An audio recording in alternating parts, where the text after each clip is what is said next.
voalohany dia misaotra an'andriamanitra indray isika nohon'ny programa fandaminana ny programa ny fiainatsika mpanompony ary indrindra ny fahatanterahanyzao famangina izay atao iarahana amin'ny fifilasonodapartany aty Eropa sy iarahana amin'ny fileovana tsirairay izay mangina araka ny fandaminana. Ny tomponeny ombatsika tsirairay avy mba tsy andalo foana amitsika izay rehetra nolazaina izay rehetra nambary mba hitoetra amin'ny alalan'ny fanahy masina ao am-potsika ka tonga atsika eo mpanompo mahatoky eo amin'ny fanjakan'Andriamanitra ary dia mitondra ny fiaravana koa avy amin'ny ray aman-drenitsika no ny felema sy ny fifoazana rehetra amin'ny Madagasikara. Zay no eny fa hitodika amin'ny toeran'Andriamanitra izay anjaratsika amin'ity maraina ity riavana. Nampianariny tompo antsika tamin'ny andro Pentekoste ny firaisana aminy. Raha araky ny filazantsara araka an'izao dia mitovy ary ampifandraisy indraindray azy hoe ny finoana sy ny fitiavana. Ary raha raisina tsotra amin'izay voalazany tamin'ny Pentekoste izay miray amiko ka mitoetra aminareo ny teniko i Jesosy dia angatao izay rehetra tianareo na inona vao azonareo zany. Ary aminazy azy zao amin'ny toko faefatra ambin'ny folo dia zao no ambarany hoe raha tiana ianareo dia hitandrina didika. Mitovy zany fa ny firaisana amin'i Jesosy dia tsy hafa fa ny finoana famonjena vitany ary tsy hafa koa zany fa mitovy amin'ny hoe fitiavana an' Jesosy ny firaisana aminy. Kanefa izany fitiavana zany dia tsy haitsika olombelona, tsy haitsika satria mpanota isika izay fantatsika sy fantalalatsika ary zay mikorina amin'ny rahatsika dia zao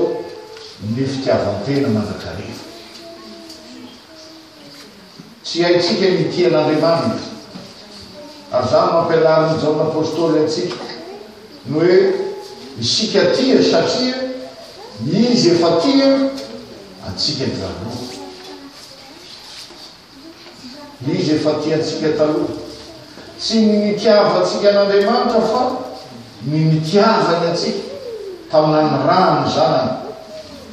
ho avitra isolo antsika amin'ny fahotantsika. Io fitiavan'Andriamanitra io izay no tanterahany amin'ny alalan'i Jesosy ary izay velomin'ny fanan'Andriamanitra amin'ny mahandrony trinité antsika zao dia miara-miasa amin'izany Andriamanitra telo izay iray na ny persona telo n'Andriamanitra nefa tokana amin'ny maha-trinité azy. Io no miasa, io no mampahafantatra, io no mampiaina antsika zany hoe fitiavan'Andriamanitra zany. Ary izany indrindra no hafatry Jesosy eto amin'ny 2:12 amin'ny texte anjaratsika. Izao ny dindo dia mba hifankatiavanareo tahaka ny nitiavako anareo, tahaka ny nitiavan'i Jesosy ny mpianatra. Izany no hifankatiavan'ny mpianatra kosa ka raha tamin'ny andro Pentekosta ny amin'ny fifankatiavany, ny amin'ny fitiavan'ny mpianatra amin'i Jesosy, ny amin'ny firaisany amin'i Jesosy izay tena voaloboka no hafatra ho amin'ny fiangonana. Androany kosa dia zao tsy mandeha ila izany fitiavana zany fa araka ny tiavan'i Jesosy ny mpianatra, araka ny modely ny fitiavan'i Jesosy. Ary tsy misy fitiavana lehibe noho zao izy dia manolotra ny aina hamonjy ny sakaizany. Io no ampianarina antsika mikialary ity. Ny matetika mahazatra antsika dia ny manao lala miakatra any amin'Andriamanitra amin'ny fitiavana. Tianao zahay Andriamanitra, sotranao no fitiavanao, manolo tena hoanao zahay, mitianao zahay. Fa ny matetika sarahantsika amin'ny fitiavana an'Andriamanitra ny fitiavana ny namana. Io ny problema antsika kristiana, io ny olana misy amin'ny fitiavantsika fiangonana. Zany hoe tsy hafa fa vokatry ny fitiavana tena ihany zany, vokatry ny fitiavana tena ihany zany. Ary io lazainy Jaona apôstôly amin'ny epistily Soratatra, izay tia ny niteraka dia tsy maintsy tia ny nateraka koa. Izay tia ny niteraka zany iza niteraka atsika ao amin'ny Kristy, ao amin'ny Batista, Andriamanitra, niteraka atsika ho zanaka. Ary izay mitia an'Andriamanitra izay niteraka azy amin'ny Batista dia tsy maintsy mitia ny naterany koa. Jaona 1:5 misy zany. Ary io lazay ny epistily reto hoe ny manavaka ny zanak'Andriamanitra sy ny zanaky ny devoly, ary lazaina zany hoe manota raha ahitsy kokoa zay lazainy epistily, manota izay tsy tia ny rahalahy, mitoetra ao amin'ny ota izay tsy tia ny rahalahy. Ary ataony ahoana ho Jaona apôstôly ny hotia ny olona misakaizany rahalahy zay hitany maso, ny hotia n'Andriamanitra nefa mitia ny rahalahy ny hitany maso tsy tiany akory. Ataony ahoana ny hotia n'Andriamanitra, zany hoe raha ny marina araka ny fanambarany Jaona apôstôly dia mihatsara velatsihy amin'Andriamanitra isika, mihatsara velatsihy amin'Andriamanitra, milaza fa tian'Andriamanitra ny namana tsy tiana. Ataony ahoana ny tian'Andriamanitra zay tsy hitany masonao izy, nefa ny rahalanao zay hitanao maso tsy tianao, izany dia mitoetra amin'ny ota izany, mbola milomano ny fahotany zany. Fa ny fitiavana io no toetra mahazanak'Andriamanitra atsika. Ny fitiavana toetry ny mahazanak'Andriamanitra atsika zany. Raha natao hoe zanaka ao amin'ny Batista dia zanak'Andriamanitra isika, mpandovan'Andriamanitra ary firainova amin'ny Kristy, dia tsy hoe efa mieritreritra sady seza fiandrianana zay ametrahananao amin'izay tenen'i Jesosy hoe ho avy indray aho ka andrainareo dia any amin'izay toerako ny toeranareo kosa. Lasa loha loatra. Fa ny marina dia ity toetra mpitiavany ity mahazanak'Andriamanitra atsika. Io ny toetra novantsika amin'Andriamanitra.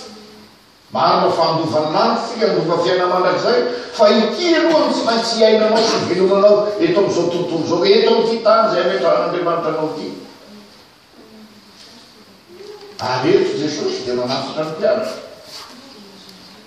Fa amin'izay amin'ny raha ny mpianatra hoe tsy anareo mifidy avy za mifidy anareo ka nanindry anareo, dia zao nampianary ny firaisana aminy aloha, ny fitiavana azy, ny finoana azy, ary ampianariny koa amin'ny fifankatiavana, satria izany no toetra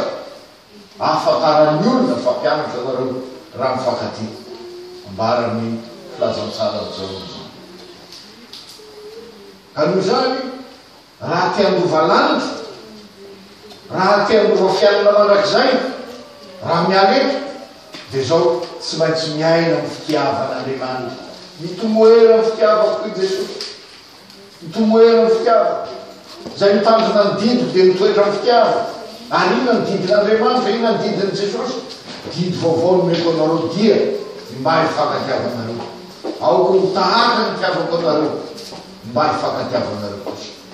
Ary zany no ahafantaran'ny olona fa mpianatra nareo raha mifankatia. Indraindray rehefa mieritreritra ny fiainan'ny fiangonana ry avy,